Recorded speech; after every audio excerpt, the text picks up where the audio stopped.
మధురసుధా శ్రీరామకథా మేఘశ్యాముని కావ్యకథా మధురసుధా శ్రీరామకథా మేఘశ్యాముని కావ్యకథా జగదభిరాముని రమ్యకథా జగదభిరాముని రమ్యకథ ఇది సీతారాముల దివ్యకథ ఇది సీతారాముల దివ్యకథ మధురసుధా శ్రీరామకథా మేఘశ్యాముని కావ్యకథా మధురసుధా శ్రీరామకథా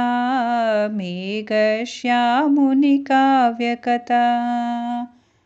జగదభిరాముని రమ్యకథా ఇది సీతారాముల దివ్యకథా